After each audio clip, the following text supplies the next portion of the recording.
let's get straight into it, Damien. This weekend past, you had two fighters. You had Jackson Chauke, you had Ati Dumazweni. Let's start with Jackson first. What did you think of his performance as a whole? Jackson's performance was alright. I wasn't happy with how he started the fight. I warned him going into this fight. I expect a big right hand from Thabang, and I knew that Thabang would come hungry. He obviously wants to be South African champion, and that's he's youthful, and I knew he would bring a fight for Chauke. I think Chauke underestimated Thabang, and I think that paid the price in the first round. It was the first time Jackson had been down in his career. I wasn't shocked. I knew it was the best shot of the night for Thabang, and if it wasn't going to completely stop the fight, he wasn't going to stop Jackson. It took Jackson a bit of time to get back into a rhythm. The first 4 rounds was difficult, but I think there was a start of a change in round 4. 5 was a bit better, 6, and as we went through into the later rounds, you could see Jackson had found his rhythm.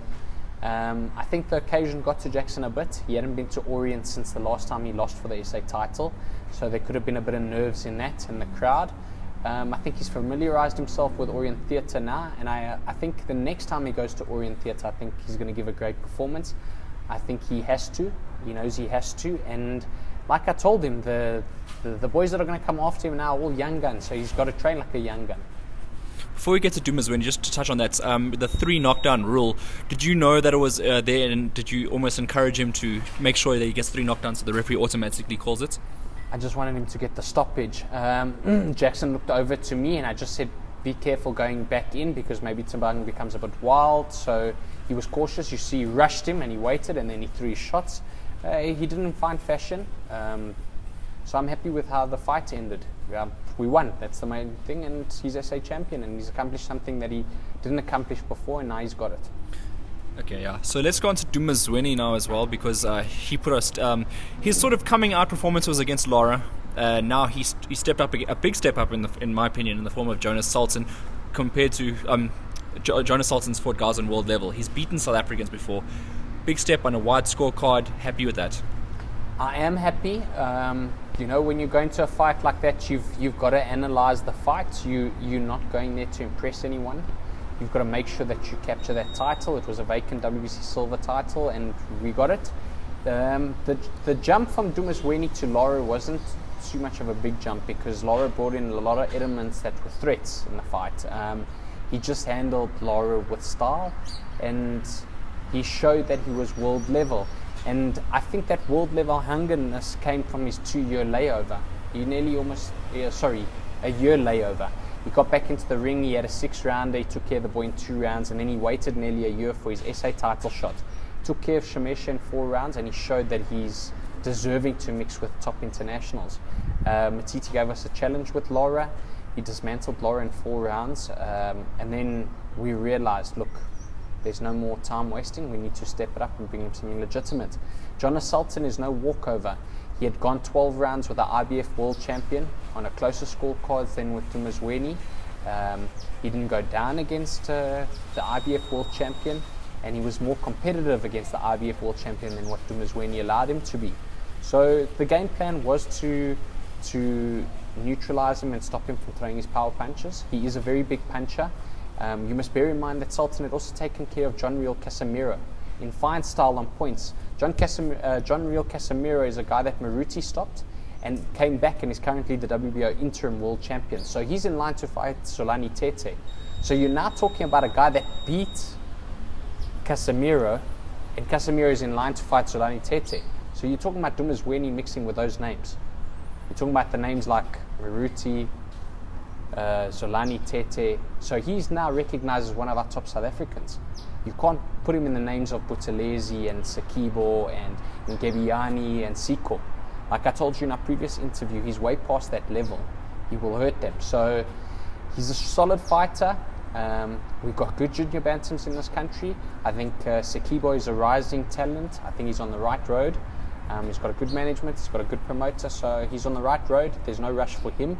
For Dumazweni, the time is now, and it showed he's ready for it. The way he dismantled Sultan in style was the key. And yes, it wasn't a performance where we went, oh my word, did you see all those big shots that were landed by Dumazweni, and he stopped Sultan. wasn't about that. My biggest concern was to take away Sultan's power. Because when you mix at world level, there's guys you meet out there with seriously big power. And if you're going to fight a fight where you engage all the time, at world level you run a chance of being knocked out. So you've got to have a capability of being able to box. And Dumazweni showed that he's capable of boxing. When the next ratings come out, obviously that's when you sort of decide what you want to do next. Where do you think that Ati will come in at? I'm hoping he enters at number 4 or 5. He was number 16 going into the fight.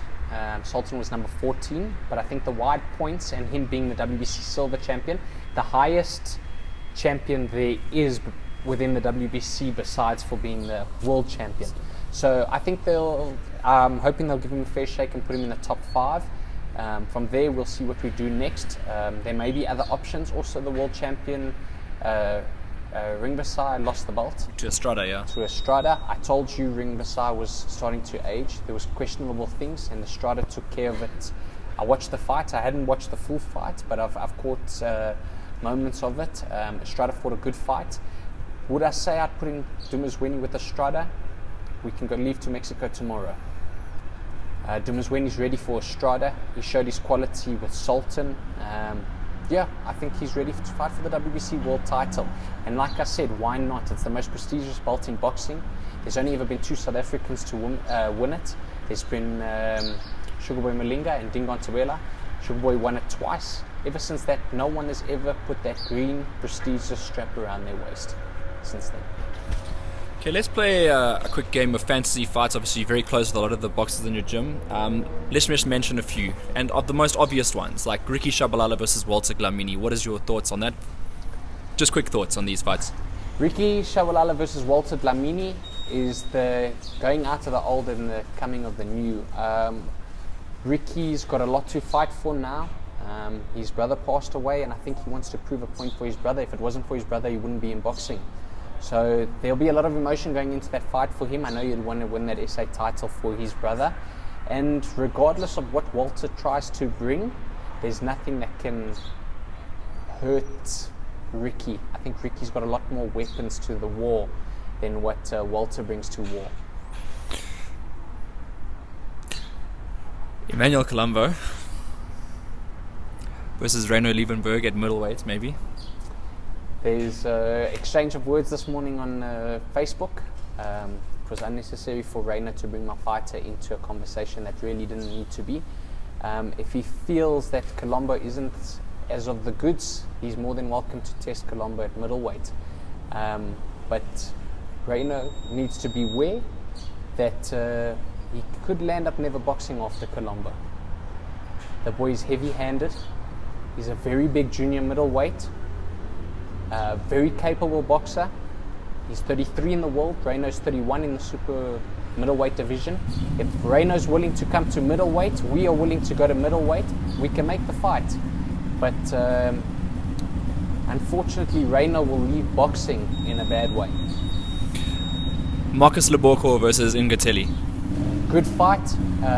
It's a fight that's been coming for, I think, 2.5 years, 3 years. There's been talks of that fight for a very long time. I think it's a good fight. I think Nkoteli's shown a lot of weakness in his last 2 fights. Maybe there's signs of a bit of fade from Nkoteli. Marcus has wanted the SA title for a long time, even when Warren was SA champion. Then when Nkoteli became SA champion, he's been nagging me for it. He's had his little bumps in the road, which he's come back nicely from. It's a good South African fight. I think Nkoteli hands over the belt to Leboko in style. I think we take that belt comfortably, and I think Nkoteli wonders why that belt left him. What do you think about Ben Augustine Matata against Alfonso Thyssen? Big Ben versus Matata. They've done a ton of rounds in the gym. Good fight for Matata. Matata's got a growing career. Alfonso Thyssen's got a questionable career. He's had a bumpy road, a few bumpy roads in his career. I'm not sure what he's doing with his career at the moment. I'm not sure if he's still with Cat or if he's pursuing boxing. It's a nice South African fight. on the basis that Matata's been based in South Africa for 5 years now. I think it's a nice fight. I think we've got a lot of fights that my gym can offer that will bring a lot of interest for South African boxing. And I think Alfonso Thyssen versus Matata is a nice fight. I think Alfonso brings the experience. Matata brings the power to the fight, and I think it can be a cracker. A fight that's been on the cards forever, but it's just never happened, never materialized, is Sanele Maduna against JJ Sonjika. Is that ever going to happen? That's not going to happen because I'm taking Sanele Maduna down to bantamweight. Okay. I'll reintroduce him in his 4th pro fight as a bantamweight. So that's not in the cards for me. There's no interest for me in that fight. I want to bring him down to bantamweight. I think he'll be very comfortable at bantamweight. He's shown power at junior feather, so I think he's going to carry more power at bantam. And then lastly, just the fight that, of course, has been big on social media. Everyone drops it every now and then, but it's probably never going to happen, is Ilunga Makabu versus Kevin Lerena. What's your thoughts? Ilunga Makabu versus Kevin Lerena. Are we scared of that fight? Not at all. Is Kevin scared of that fight? I don't think so. Kevin shows he wants to mix with world level, but when he talks about world level, he doesn't bring in Makabu's name. So I think he questions Makabu. I think there's a lot of things that Makabu does that will affect Kevin, and maybe he feels he's not ready for that. Like I said, South African fights happen for a reason, but they need to happen for the right reasons. Those two fighting each other suits one fighter more than the other.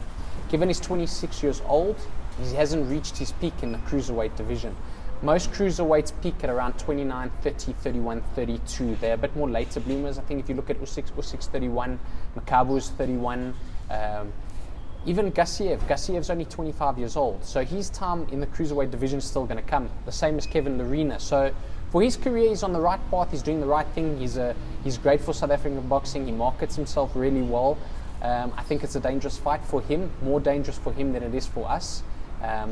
We're seasoned. We've been at proper, legitimate world level before, and I think Kevin is still growing through the stages of professional boxing, and he's done a great job with himself.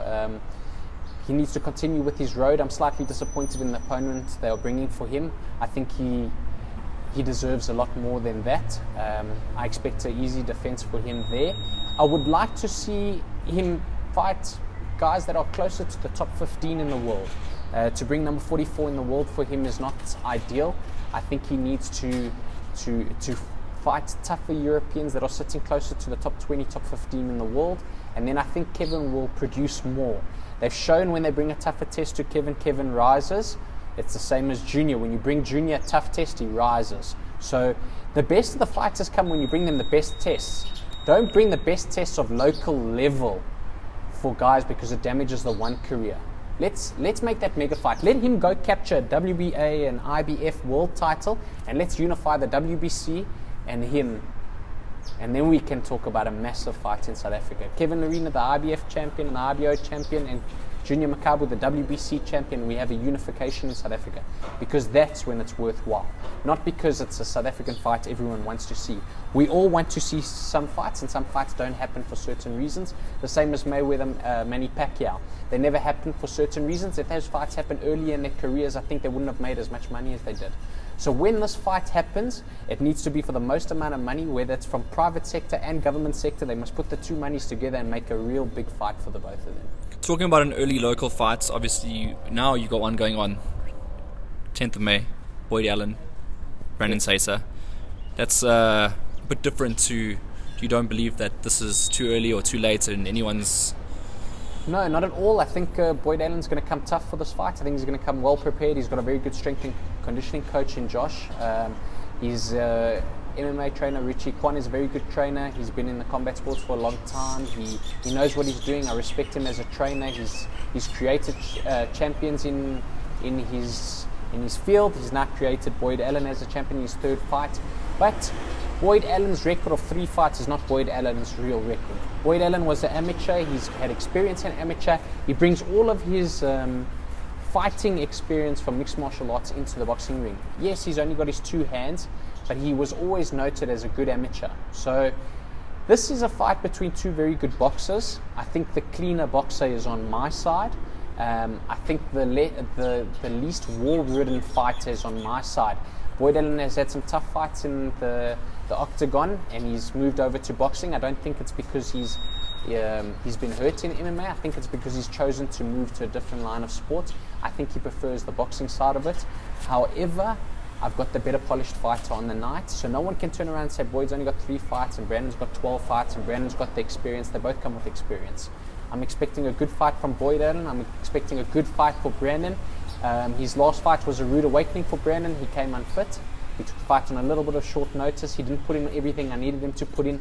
This fight, he's hungry. I think what it did is it gave him a big smack on his face and said, listen, young man, if you want to make a career out of yourself, you better bring yourself ready to the ring. So he's going to come ready for this fight. Hayden, you saw yourself, the boy's in shape.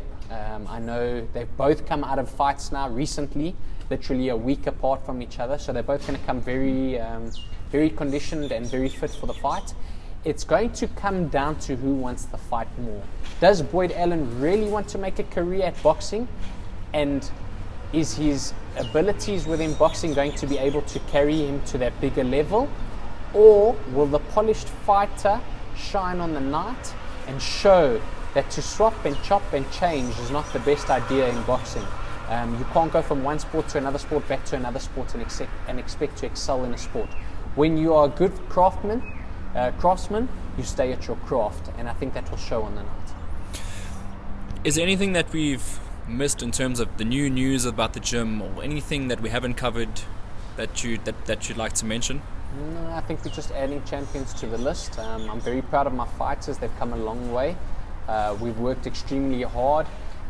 Jackson Chake winning the SA title after 5 years. He had a layover for 2 years. We bounced back nicely.